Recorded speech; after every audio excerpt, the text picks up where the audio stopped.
So, brief introduction. I'm one of the nature reserves officers for Ulster Wildlife, but I also volunteer a fair bit. So it says here I wear many different hats. As you can see, is sort of my normal gear for myself when I'm out running about, camera and a tripod. But on the reserves, I can be anything from working out in the peatlands and bogs out to dial them up with our. Should actually a better photograph of our new boat. But this is Misty the sheepdog, just when we're bringing the sheep off the island lately.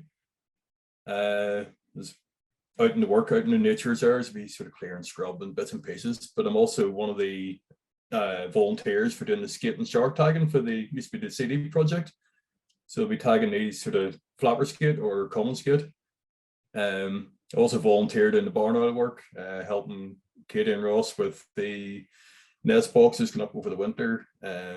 Volunteer with the Red Squirrel project as well. So cover a lot of bases, and most of it's actually involved with work. So it's hard to switch off at the end of the day, but it's just what I do, which is handy for me for taking photographs because I get plenty of opportunities to get out and about. But normally in my evenings, I spend my time sitting inside this thing. This bag hide, I literally climb inside it. It's like a big camouflage sleeping bag. I'll be sitting in the woods, so I can be in up to 3 or 4 hours. Just depends on the weather. It depends what the beasties are doing. But no, I would use sort of quickly explain about the lights. I use a static LED light, which rechargeable work lights. You can buy them B&Q and all absolutely brilliant things. You can stick it up in the woods where you're sort of feeding the badgers or the pine martens. And because the light's static, you're not bothering them with flashes and things. It's up to them to come into it. So I'll normally have a few different perches of logs set up or different shaped things that will just sort of lift them up off the forest floor so I can get them up out of the undergrowth, just to get a look at them. But no, spend a fair bit of time sitting about in the woods. You'll be sitting there sometimes if it rains, virtually sitting singing on my shoulder, goldcrest landed on the end of the camera. You get all sorts. But my main thing is to work out the habits is actually the routine. This is just recently. Some of the badgers I'm watching, you can see here, this end is sort of coming out of the set. They go 6:43, 6:42. So again, around to sort of 7 o'clock, there's one had lie in 7:30. So you get that hour window when you know this is when they're going to be coming out. I'll go down then and sit in the woods. I'll try and get in maybe half an hour or an hour beforehand, just to wait and see. And if I can get in, get some peanuts, whatever laid out. The odd time you get them, if you can see here, I've actually had pine marten feeder up here. What was happening was I was putting the peanuts out here for the badgers. The pine marten started coming down and actually stealing the peanuts. So I have videos and stuff of the pine martens dodging out from behind this tree, grabbing peanuts and some of the dates, and then backing up the tree again. So I thought I'll put a feeder up out of the way to get them clear of these guys, just so there's no interaction with them. But I think with last year, this basically year 3 of trying to get this badger into the bluebells. So I worked out when it's coming out of the set. So I thought, right, what I'll do now, I'll start putting peanuts up through the woods up to where these bluebells are, and just sort of slowly over time bring them up to here so I can actually get a photograph of them. So I had to land the forest floor, and I'm actually sitting at this stage maybe 25 feet from these guys. Wanted put the light up, put the peanuts out, leave a t-shirt or a fleece or something land at the base of a tree close by. I wouldn't have been sitting out myself. I just left the stuff sitting there. So they were used to coming in when the light was on. They knew there was peanuts around. And then the scent of either a bit of my clothing, a bit of t-shirt or a fleece or something, just to get them used to me being, or my scent being in the area and nothing bad happening. So it was giving them a chance that they were coming into the light themselves. I wasn't sort of using a flash. I don't really like using it in the dark. It's a bit like yourself. If somebody suddenly flashed a light in your eyes, you wouldn't see very much for a while. Whereas you have a static light up, they can adapt to it. They can come in and out, and it's not that bright. Those things are only 10 watt, but it's actually 20 watt that one. But like you can have power, so you can set it at half power. It lasts for 6 hours, and it just hangs in the woods. And I just go back in the following day and pick it up. But now I was able to then spend a bit of time getting these guys. First year failed because they decided they're dragging the bedding back to the set and they actually went right through the middle of all the bluebells and flattened everything. So that was that first year was sort of ruined. But last year now I was able to actually get them in through these bluebells. But it's quite nice getting to know them. So you get to see the sort of interaction with the mother and the cubs, and they're totally relaxed around you then. You know, if they're used to you being in and out and not getting too close, it's up to them how close they want to come to you. So this particular one, I'd seen times I'd have been sitting, I have a trail camera sort of close by, and I'd been sort of changing the trail camera over, and the badger would have been coming out of the set before it even left the place. Now it's good because it's well out of the way, nobody else is really in there. I walk up a river, so there's no trail from me getting in and out of the woods. So I actually walk up the river to get up to this site and end up beside them. But she was bringing the cubs in and out. Now, they're always quite funny when they're first out. So they're normally I'd see them at the end of April is when the cubs start coming out of the sets. And the wee hedgehogs that blow themselves away up, and they're all bouncing about in their toes, trying to make themselves as big as possible. So they're always good crack. But whenever you see them sitting around, whenever they're totally relaxed, they'll be sitting grooming. I have times where she's actually been sitting sleeping outside the set, totally unfazed, me being around the place. But it's quite funny whenever you see them. You have photographs of them sitting playing with bits of stick and carrying on like that. So you get to see the personalities of the animals as well. You spend a wee bit of time with them.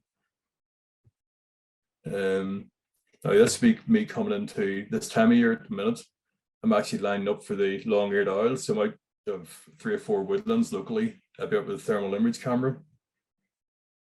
As you can see here, I'll not play the full video, but this is sort of view I'll be getting at night with a thermal camera and watching the owls out in the woodlands. You can see he's trying to work out where the wood mice are. You get them scuttling about in below them. You can see that sort of head movement. That'll be me getting ready now. This particular wood, let's flick that on. This particular wood is actually, this year, there's 3 calling females in it. So I think there's going to be hopefully 3 broods. Normally there's only 2 nests in there, but there seems to be 3 this year. I was there on Thursday night, and it actually 2 males doing display flights above me. So they're doing wing claps and calling and getting on. And there's 3 different females calling all around the wood. So I know where 2 of the nests have been there probably the last 5 years, 6 years. I know 2 of the nest sites where the nest every year. But this 3rd one, I'll have to try and work out where she's going to so we can count the chicks in it. But they're really hard. They're hard bird to see when they're sitting up in the treetops.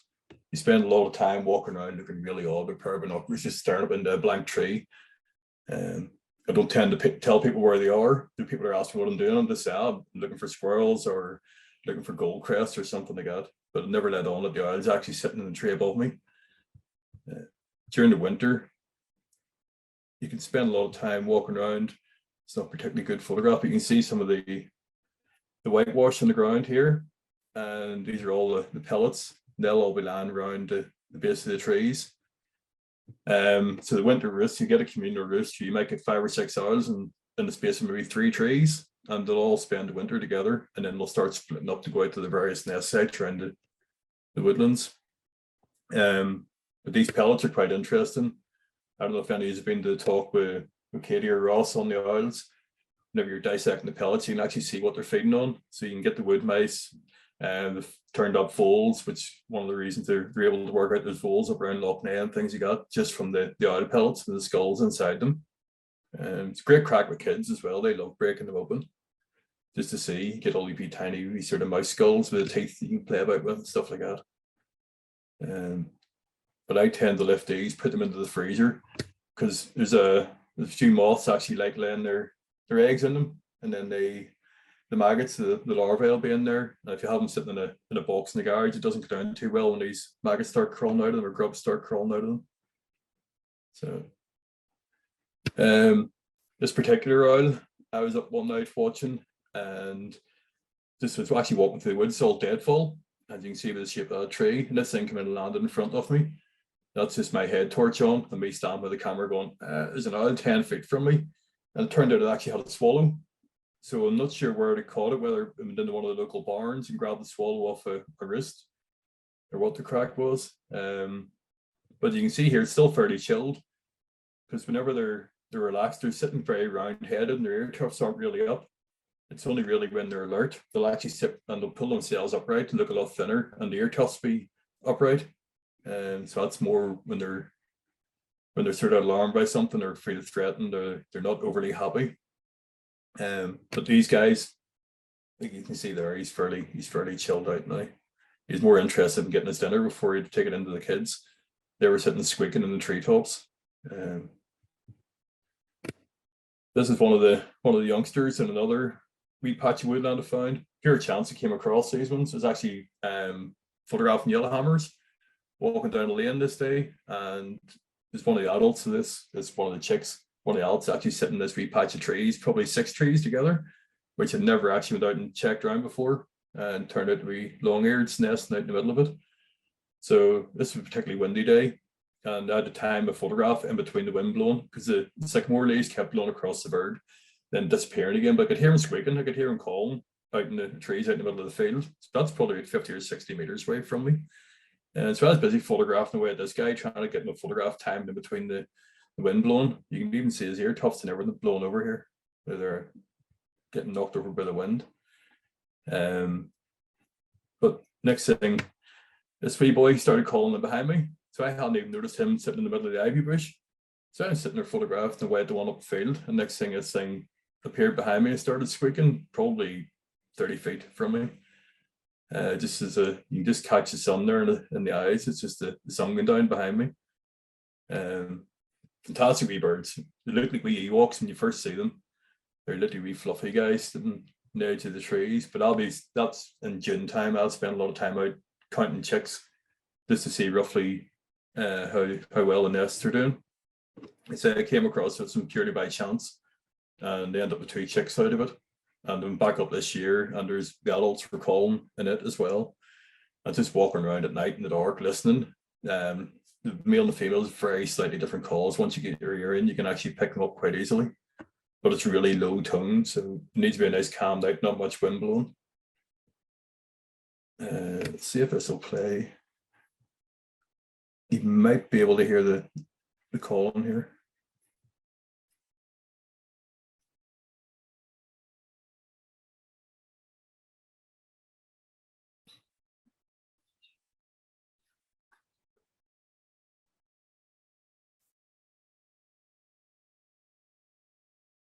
See,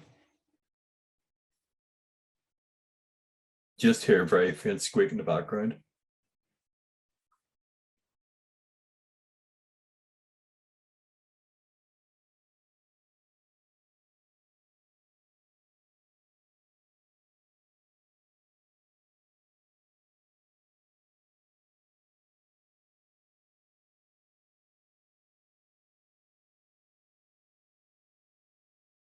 These wee guys, when they're on the nest, after 10 days, they actually leave the nest and what they call branching. So they all move out through the treetops and they go across from tree to tree.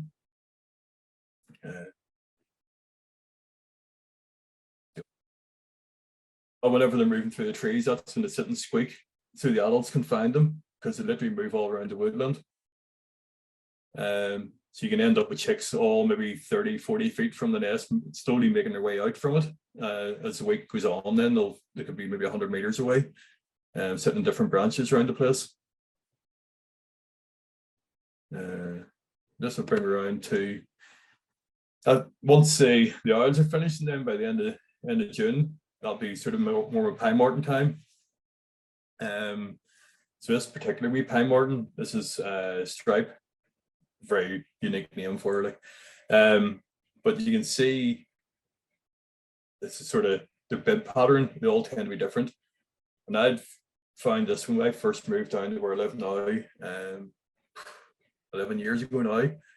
And for one morning, I was out walking, and I could hear the blackbird alarm call. And was out with the camera, so I thought I'll go in here and see what's going on. There'd been a fox or something dodging about, and this pine marten comes shooting out and ran across through the scrub.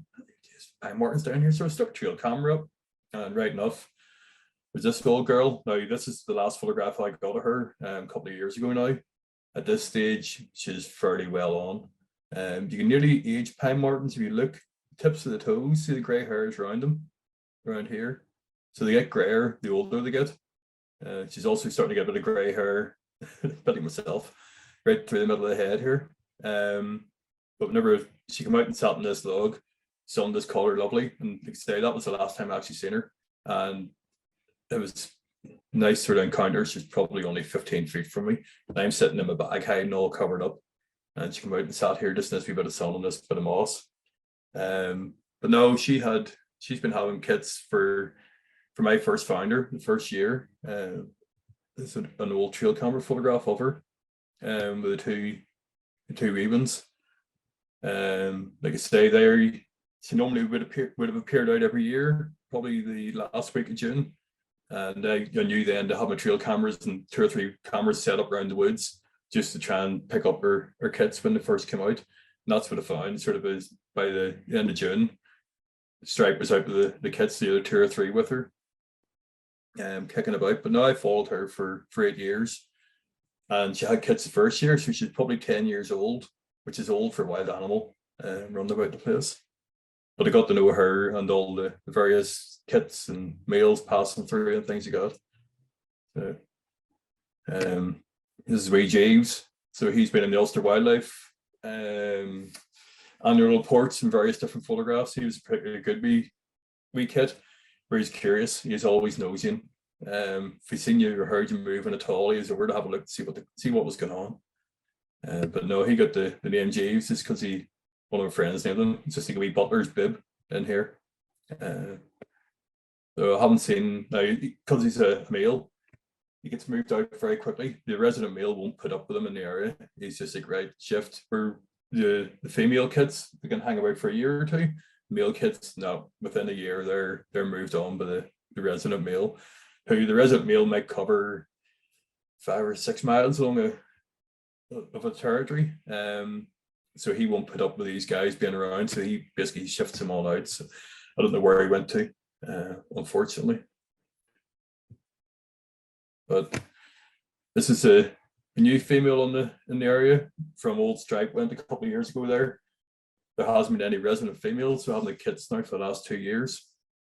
But this one now started to hang about, and I've seen her there last night, and she's starting to get a bit of a belly. So I'm hoping she's due to have kits. If we're going to have kits, it'll be normally late March into April. That's when they'll have them. So I'm hoping she's pregnant, and I'll have sort of baby pine martens to follow this year. But it's taken me a while just to sort of to work out her movements around the woods and timings and stuff like that. Pine martens are a bit like the badgers. They've got a routine. They've got a territory whenever they're moving around. If you can work out their times when they're moving through the woods, you get a wee bit beforehand, and you sit and you wait. Now sometimes you get it wrong. I sat up 12 hours waiting. That was probably the longest stint ever.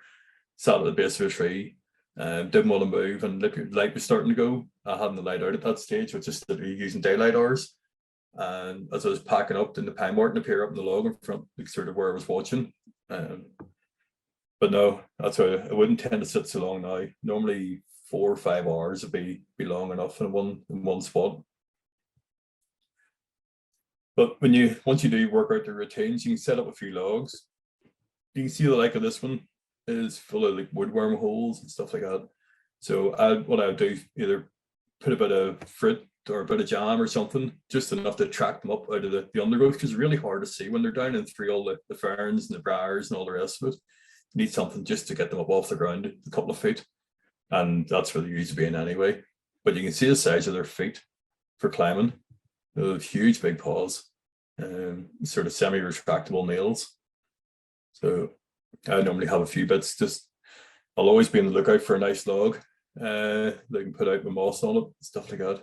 Problem is at the minute, because woodpeckers are getting so widespread, any logs that I put up, you get a woodpecker on it and it just destroys it. So normally we stockpile sitting close by somewhere and just keep setting different ones up.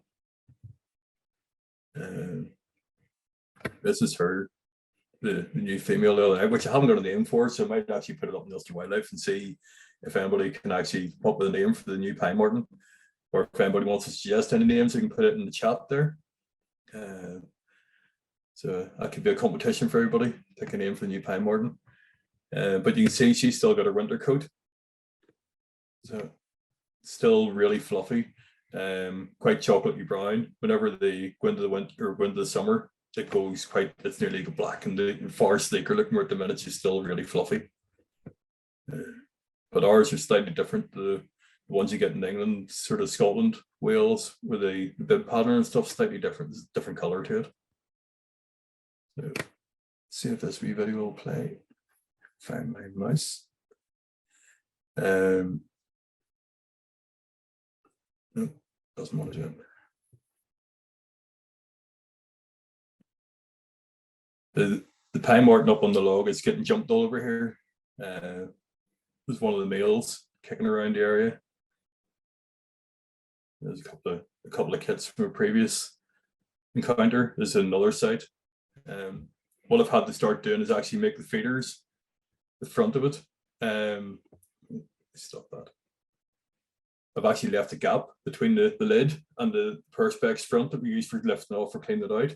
Because whenever they all go in there, they end up jumping up and down the lid and squashing each other. So rather than somebody getting hurt, let's see if I can get that. Finish playing. You can just see which actually got her paws in that gap just in here. It gives them a wee bit of room to get their head out, because they're wild for jumping on the lid and squashing each other. But they're fairly agile.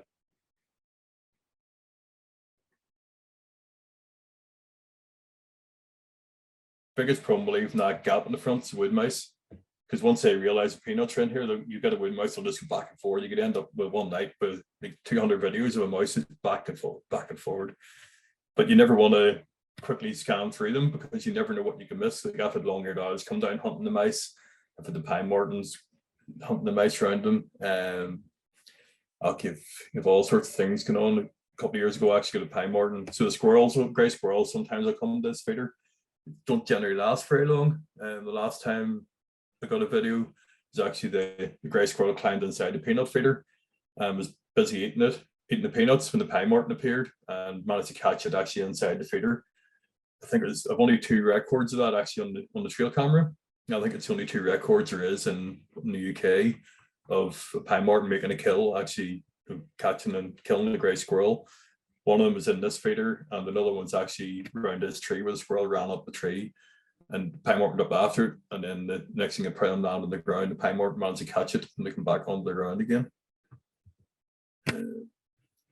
So the trail cameras, I can set them up sometimes with it's like a macro lens. You can buy them on eBay or Amazon or anything like that. You use blue tack around the front of the camera lens on the trail camera, just to pack it out slightly, and then stick the small lens to the front of it. It lets it focus in really close. So you can actually set the camera maybe 2 feet away from the log. And you can see here the sort of detail you can get. And this isn't an expensive camera.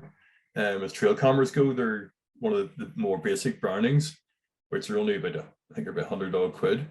But you can see how much detail you can get in them just with setting it up so close. So again, that's just, you can see the wee bits of grey around the tops of the toes, just for aging them. But no, you can see the amount of detail you can get, and that's just with a very, these things are only a £5 for the wee lenses. Or the other thing you can actually buy is the sort of disposable glasses you can buy in the pound shops. They're only like +1 or +2 or whatever they are. Pop the lens out of that and stick it onto the front of the trail camera. And it takes maybe a wee while to fiddle about to get your distance, but to get your focus distance, but you can actually set them really, really close. They're brilliant for hedgehogs or even your bird feeder, where you can put the camera right beside it and get nice fine detail on the stuff. Then that'll be me coming around to my autumn. The autumn time will be spent, I normally go down for a couple of weeks to West Cork, just watch the humpback whales, humpbacks, fin whales and things like that. So I would spend a fair bit of time standing on the shore with a spotting scope, watching these guys feeding the cambia. Not going to be miles offshore, but sometimes you'll get them half a mile off the shore feeding them. You can just see the wee fry here jumping out before the mouth closes. So basically they scoop in a huge amount of water, and then they use these big baling plates to filter the water. So whenever the mouth shuts, the tongue squeezes up, squeezes all the water out through these plates, gathering up the fish inside, then down the hatch. But that's really what they're feeding on, is all these wee tiny fry. But I'd spend hours standing up the back of the holiday cottage that we rent, basically watching out along its horizon. For the whales is my faithful assistant. She just lies at my feet quite happily. But now I'll be scanning out here with a scope. So I'd be in contact with the guys in the whale watching boats as well. Telling them, so they could be further along the coast. So I'll be saying, look, he's the humpback whale feeding, or fin whale. You can tell by the shapes of the blows. We just make it out here in front of this wee rib. So that's a humpback whale. It's quite low. It's sort of bushy. Fin whale would be a really tall, column sort of style blow, which you can see. I've seen fin whales right out in the horizon, right up along here. So they could be 7 or 8 miles off, and on a nice calm day like that, you can see those blow from miles away with the sun shining through them. So then I'll be on the phone with Colin or whatever to tell him fish this guy in the big catamaran. He's probably one of the best skippers I've certainly been out with. Been out with a few now down West Cork for whale watching. He's fantastic. You can see on the roof of the boat there, you can see a couple of bodies standing. Where my mouse has gone to here.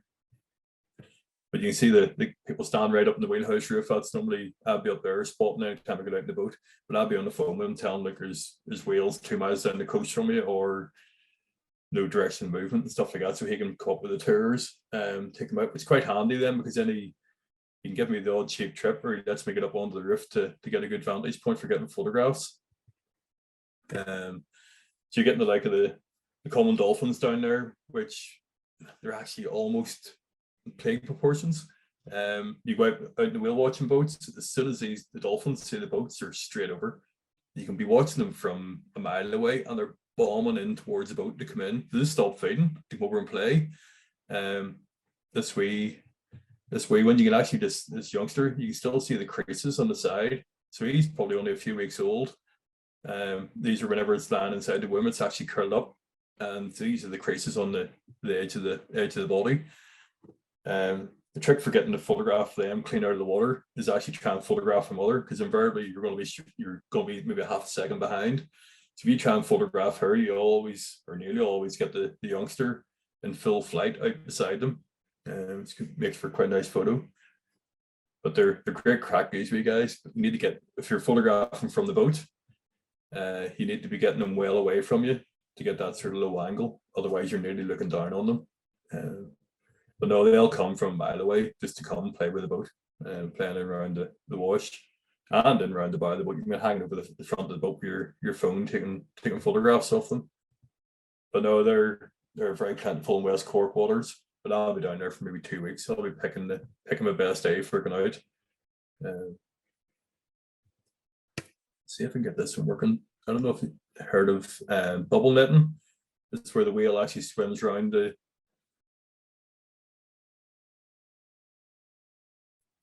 blowing the bubbles, and then they come up the center of the column of the bubbles and actually snatch the balls of fish. And then you get, whenever humpbacks particularly will lift the tail out of the water whenever they're diving. So it's handy. It's all about timing. It's getting in the right direction as well. But whenever they dive, if they're sort of facing away from the boat, you can get these tail patterns, which are all individual to each different whale. So this guy is actually called Boomerang. He's been getting in the West Cork waters for the last 25 years. So he kept coming back, so they ended up nicknaming him Boomerang. The Irish Whale and Dolphin Group have a whole catalogue. So whenever I photograph these things, I'll be sending them on to Porrig, and he can have a look at the catalogue and see whether he has them or if they're a new whale area. But they can actually track them all over the world. So they've been Cape Verde, Norway, Iceland. This depends, the Azores and stuff like that.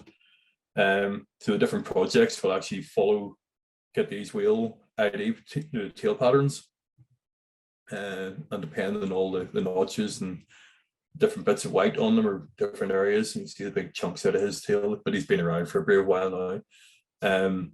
They can use this in to ID the whales if they turn up somewhere else. They go, oh yeah, that was here sort of a month ago, and it's now down off the Azores, or now it's up near Norway. So they can sort of track them around the whole countryside, which is quite cool whenever if you get a new one. Just to think, oh, it's a different whale here. So I think it's about 100 and I think it's about 120 different humpbacks they have off West Cork, and well, all around the Irish coast. West Cork, County Kerry is probably the hotspot for them. They'll start coming in May time, and then they'll feed around the coast down there until probably end of June, July, and then the humpback numbers will go down slightly. And then they'll get another run coming through in September, October, when the sprats start moving in short of spawn, and then the humpbacks will come back in behind them. You'll also end up with fin whales, which are the second largest, but they're nowhere near as showy as these guys. The humpbacks are always tails out of the water, flapping about, and the odd time, if you're lucky, you get them jumping and things you got. I've only ever had them breaching clean out of the water when I watched them through the scope, and never been lucky enough to actually be in the boat at the time. These are the harbour porpoises. Again, you try and time it, photograph the mother, and you get the calf coming out beside them. Porpoises very rarely break the water. They very rarely sort of breach clean out. They're always just head up, quick breath, back down again, and move on. This is actually up off the Isle of Muck, one of our reserves. So it's one of the hotspots in Northern Ireland for seeing them. I'm lucky enough to have my own boat, so I can run about up there when going up fishing and stuff to tag the skate. And you're going up by the goblins and up by the Isle of Muck. You'll get all the seabirds, and then if you get big clouds of birds, you have a good idea that the dolphins or porpoises are feeding somewhere close by. You don't tend to get two of them mixing together. Probably people have seen the photographs of the bottlenose dolphins down in Portaferry there recently killing the porpoise. They're notorious for that. So whenever the dolphins are in the area, the porpoises move off. They'll not be too far away, but they keep a really low profile. And that'll be me into sort of early autumn time. So photographs of geese we tail. I'll be actually lying down in the mud. So I've got a dry suit, something similar to what divers would wear, and a low level hide, which lets me get right down at water level, and I'll lie waiting for the tide to come in, and the birds will come in and feed around the mud flats and then around the channels and things you got, and they'll quite happily swim around at eye level with you. It's quite nice. You can get some nice shots of the mergansers and things in the light's decent for them. You can actually just see the edge of the sawbill along here. And that's where they get they're part of the sawbill family. But I'll spend hours lying in this thing. So you can see the muddy channel here. I basically go down the day before I'm going to go out with the camera. I'll have a look and see what height the tide's coming into, and I'll go out and put a stick in at high water to give me a rough gauge where to put the hide. And then this thing, so it's actually you can buy them. It's actually a fry pod. You call them. I got a frying pan. Took a grinder to the center of it, took the Teflon off, arrowed out of the tripod head into the center, and that lets me get the camera right down pretty much in the mud. So that stops it sinking into the mud while I'm lying inside this thing, waiting for the water to come in around me.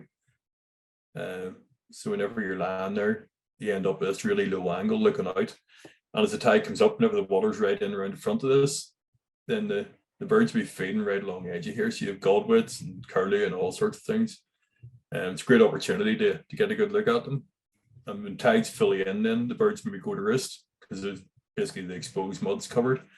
And I've had Dunlin, never known snipe and all actually lying or sitting sleeping, roosting in behind this, getting out of the wind, and they'll actually be sitting right beside me. So you can't move until the tide drops again. And that's the whole thing, is trying to minimize disturbance. It's not a case of going in, getting your photos and then just up the sticks and going. I tend to wait all the time until the animals move off, just so I'm not actually disturbing them. So you get in beforehand, get yourself set up, lie there and wait, and then they just come in around you. And then when the tide drops away, they all start heading back out onto the mud and start heading away again. And then that's when you pull the hide out and move out. So you really have to allow yourself 5 or 6 hours to be in this thing, which you think, 5 or 6 hours, and it's not too bad. You're only lying down. See, when you're lying flat in your belly, you can't inside this. There's not really that much room for rolling over, stretching out. It can be uncomfortable enough, and then you're lying in this as well.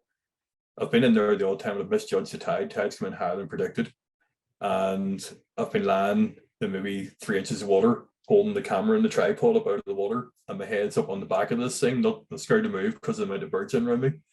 And you're literally just waiting until the tide drops, and you can set everything back down again. But this is quite good. It holds it out of the water probably that distance before the bottom of the camera, the bottom of the lens might just be touching the water, no more. And it doesn't come in quickly. So it's creeping up, and you're always watching, waiting for it to subside again. Biggest problem is if a ferry or something comes past you, if there was a wash up into the channel, gets a bit dicey then. So, that would bring around then. So I've nearly a year planned out what I'll be photographing. So this would be sort of October, November time, for the kingfishers.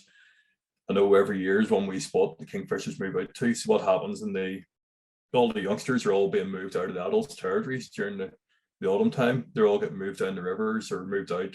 So they move into the estuaries. So the couple of wee channels that know off every autumn, late autumn, the kingfishers move down into it. And I'll go down then of a sort of nylon hide. It's reasonably waterproof. And I'll set it up in the water. Again, I'll go out with the chest waders on, put out a couple of perches just to get the kingfishers used to coming out the one perch. So whenever the tide comes in, this is normally sitting out of the water a couple of feet, and they'll sit on here and fish off it. But they'll actually get used to bringing the fish over to this to kill it because it's quite a good thick branch. So whenever they're banging the fish to try and break the spines off them, should actually have a follow-up photograph of that because the king or the stickleback actually ended up stuck in that branch. He hit it that hard, the spine went into the branch and gets stuck. So whenever he went to take another swing, the fish popped out and was still stuck on the branch.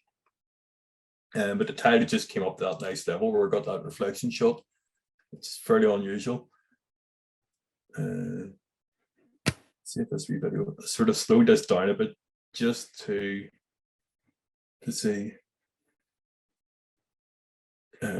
You can see them killing the fish there. That's me sort of stuck on the slow mo just for a second. But they're fairly wiggling about. They're hanging on to them. So I have this hide and the perch set up just for, I have a 400mm lens. So I can set that up where the kingfisher is nearly full frame. I'm quite happily sitting on this thing. But they do get used to my hide being there to the point of I've actually had them fishing off the roof of the hide. You can hear the wee feet scrabbling about on the roof, and then down they'll come, pop into the water in front of you. But it's quite nice when you get it, like I say, full frame. That's not even cropped, so you get all the nice feather detail in them. It's not the best light in the world, but you just work with what you got. And if you're sitting there for a few hours, you can have all your settings all right. So whenever the bird lands, I don't really do Photoshop. It's a case of just whatever I take is what's on it sort of turns out as a photo.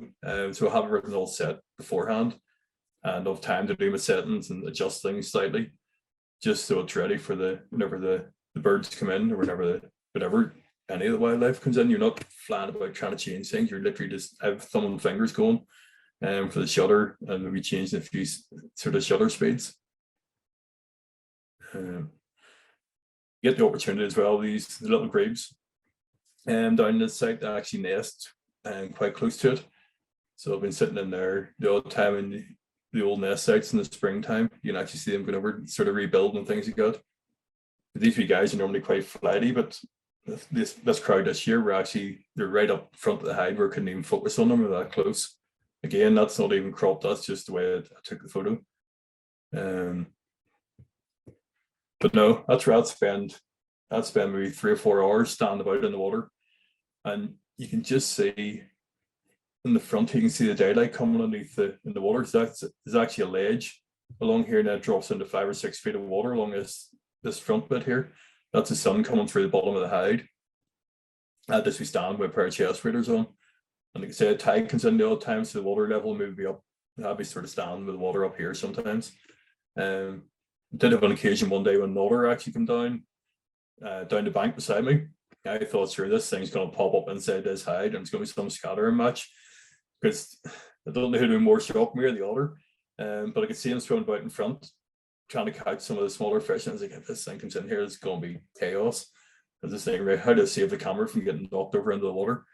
But no, thankfully it didn't happen. You see the kingfishers popping in there. No, you spend a fair bit of time. There's a lot of time just researching, just finding spots, sitting about. But it's a great way of observing behavior. You can work out their patterns. You can work out how to know what to do. And so every time you go, you can improve on your shots. So these otters recently, that was there. That must have been this December time. I was doing a bit of work, just trying to work out where the otter hold was. Again, I was just out at nights with thermal image cameras and stuff, but it worked out the sort of times of tides, times of day these guys are coming out to feed. And this actually looks like snow. It was just a really bright morning, and I was lying down low on the beach. It was lying at water level, and the sun was shearing across here, so you had that really harsh reflection. But I thought, right, if I get down really low here, that'll just totally blow out, and I'll be able to get the detail in the guys. So it's actually the mother and the cub with I think it's a cork ring wrasse that they caught. So she actually has 2 cubs. They've done really well this year. Where I've been watching them. But no, it's one of the thermals from at night. Maybe can't quite see I don't know if you can see a timestamp or not. Again, that's about 9 o'clock at night, but the thermal image camera, you can actually pick up the heat in the head from the muscle, and then you've this blank bit in the middle, so you have 2 huge big muscles out of the side of their jaws, attached up around the top of the head. But she had just brought this fish in, and then the cub decided that they actually wanted it. So it grabbed it and legged it up on top of the rocks. But no, I'll be out at night, and I've got used to the contact calls often, so you can hear the cubs calling to the mother in the dark. So I can sort of roughly work out where they are.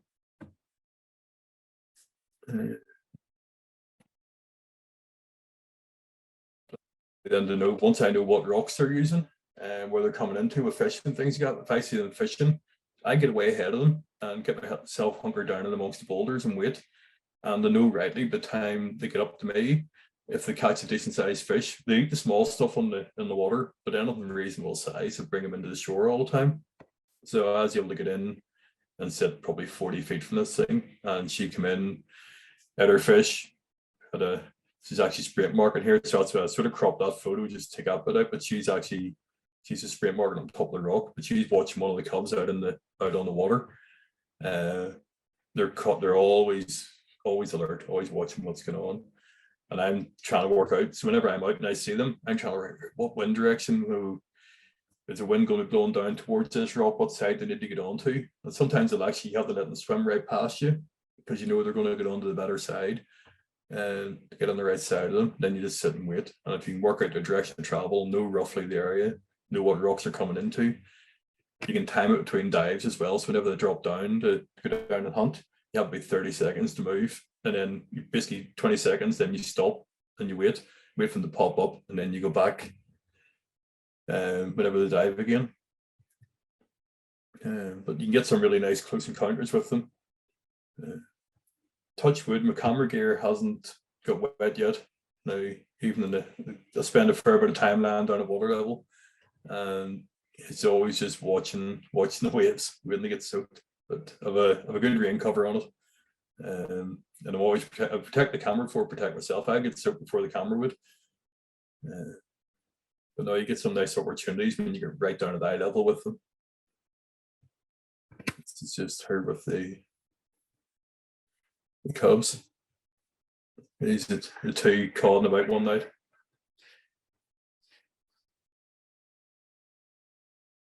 See the adult will pop up in the background. You'll just see the eyes reflecting over the top of the rocks.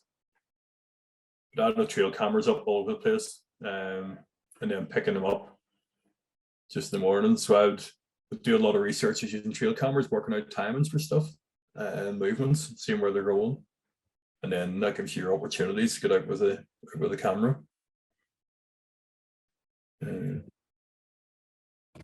So that sort of brings you right around to the full year.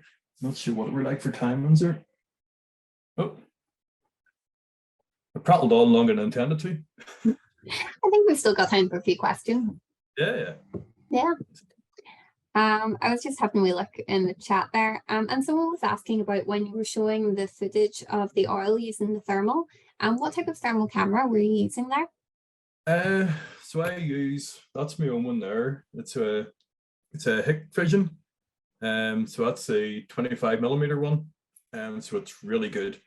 Now I had the smaller one before. You still pick the stuff up, but I find that is very, very neat now for going out, and you can actually connect that up to Wi-Fi on the phone as well.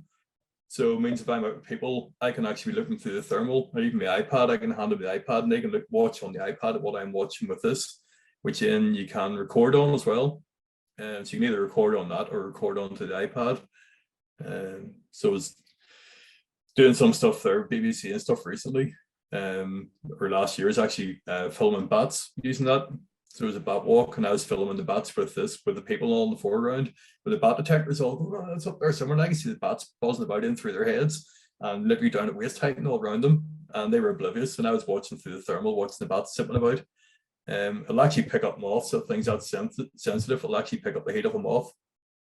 So no, those Hikvision, or it's a Hik Micro Pro, that one, and 25mm, and they're good big camera. So I think actually the Barnard project now have a couple of them themselves. They had the binocular ones as well, which are really good. They're fantastic detail and all in them. Problem is at night you lose that night vision in both eyes, or at least for that you're only losing night vision in one eye. So if you're walking around with no head torch on, trying to keep a low profile, you can watch through that in one eye, and then when you start walking, at least you still got a bit of vision in the other eye. But no, they're very good with camera. Now they'll be £1,200 for that one. So they're not cheap, but if you're big into it, it's well worth saving up for. Great. And then we have another question where Peter has asked, is it known if the Irish pine martens are genetically different from the ones across the water? Yeah, so they're very slight difference in them. So our pine martens wouldn't have the same.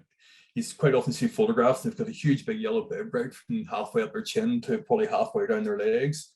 That'll be ones from Scotland or Wales or somewhere like that, where the Irish pine martens have a smaller bib, and they're actually a lighter build as well. There's not much in it, there's only grams, but they're a lighter build than the ones from Scotland, Wales, England, stuff like that. The coat's slightly different on them as well, same as our otters. Our otters are slightly different to otters you find in Scotland and England and all. The colour, ours tend to be more dark, like a darker chocolate brown, where the otters in Scotland are like a lighter brown. It's always quite funny. You get some of the wildlife photography people going, oh yeah, I got this pine marten, or I got this otter, and I'm like, no, that's not from it. They're going, oh yeah, I got a spent hour sitting in the woods. I'm like, did you really? That's actually from Scotland. That's not an Irish pine marten, or that's not an Irish otter. So no, you have to be careful. People sometimes try and bluff their way, and it's just like, it's not really, it's not from there, because you are genetically different. They're very slight differences, but when people know what they're looking at, they go, that's not the right one, that shouldn't be here. So no, there's a slight genetic difference in them. Very cool. And then Louise has suggested the name for the female pine marten. She said, if I saw it rightly, it had a peppered pattern to her bib, so maybe pepper. And Becky's said that she also saw that marking and it made her think freckles. So that's a couple of potential pine marten names. Yeah, it's always good to try and name them and get people interested in them, because it makes them more personal whenever you photograph them. But then you go, oh, there's stripe, or there's freckle, or there's pepper. People get more attached to them. Well, that's the downside, you get more attached to them whenever you have the names for them.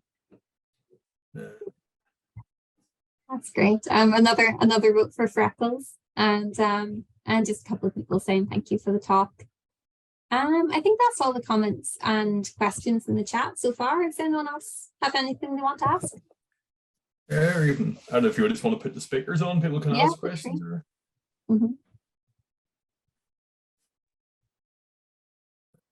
That you unmute people in case I lock everybody out here. See, my IT skills aren't great.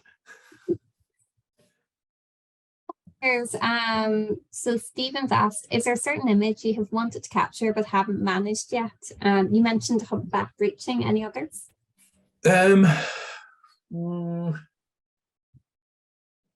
I don't know. That's a probably golden eagle up close. I've missed a couple of opportunities with eagles over here.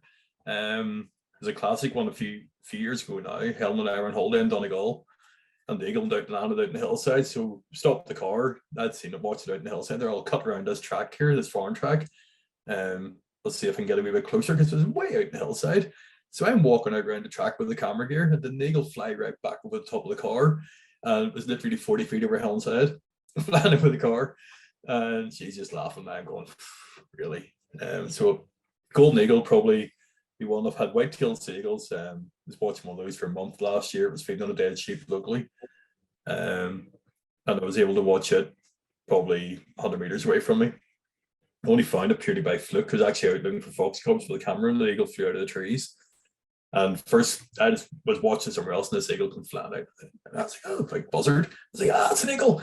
And it was that close, I could actually hear the wing tags and its wings flapping, going through the wind, and it flew around me. And next thing away it went. And I was able to watch it then for a month after that in that area. But no, golden eagle would be one I would like to get a good shot of. Just as a photographer myself, what gear are you using? You didn't mention very much about it. So I have a Canon, of the mirrorless Canon camera now, which is really good for low light. So it's an R6, it's full frame. I use a 400mm 2.8 for most of my badger and pine marten stuff, just purely for the low light. Problem is that's once you get into that sort of setup, it's nearly professional quality gear. It's quite heavy as well. So you're walking around with a camera and lens that might weigh the best part of 10 or 12 pound weight. You're walking around with one arm longer than the other if you're carrying that all day. Because I would do a lot of walking about, just taking photographs as well. So like a raft when they're up on the north coast.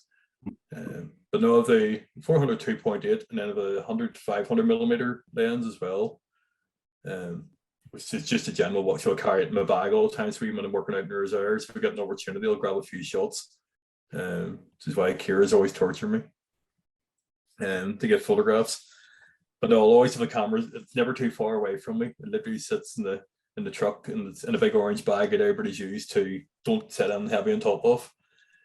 But no. Great photographs. No, thanks very much. But no, I think the secret to the photographs is spend the time. It's just literally spending the hours, putting the time in to work out the animals' sort of habits. Great way of learning about them as well. Mm. You find out more than what you see in a book probably sometimes. Definitely. Elliot has asked where are the best places to find long-eared oils in Ireland. I couldn't give a definitive answer to that because I don't tend to give away nest sites. Best thing I can say is probably go out in June time on a really calm night and listen for the squeaking. Any woodland, it's surprising where they turn up. You can say that the one I found when I was looking for was actually photographing yellowhammers. It's literally 10 trees in the middle of on the edge of a laneway and fields, and they're nesting in there. They can turn up anywhere. Some of the big blocks of forestry woodland are quite good. Anywhere at all. I think they're way under recorded. I think that's a problem along here now. Is they're everywhere, but just people aren't aware of them, and because they're always out at night in the dark. They're hard to see unless you've got like a thermal gear or you go out in June time. This time of year, if you got your ear in for call and you're brave enough to walk around woods in the dark, no head torch, nothing, you can actually hear they're doing their display flights and calling. So you'll hear the males doing the wing claps as they fly over the treetops, and all you'll hear will be as they fly over the trees, and that's them doing their display flight. And then you'll hear the females calling as well, and she'll be sitting near where they're going to be nesting. She was sitting by there, basically calling to get him to come in and feed her, just to see if he's strong enough to actually provide food. So that I've been watching. The guy from watching it from as a kid. And give you an idea of how long ago it was. It's actually watching them from bedroom window with at a train transformer, the old 240 down to 12 volt, with a car headlight wired up to it, so I could actually watch them out the bedroom window. out in the backfield hunting. So that was best part of 40 years ago. How I didn't burn the house down, I don't know. Probably mum or dad knew what I was up to. It would have been strung up. But no, I've been watching them up around that side for a long, long time now. So there's about 7 pairs in that area that I know of. And that's just local knowledge and being prepared to walk around the woods like an idiot in the dark.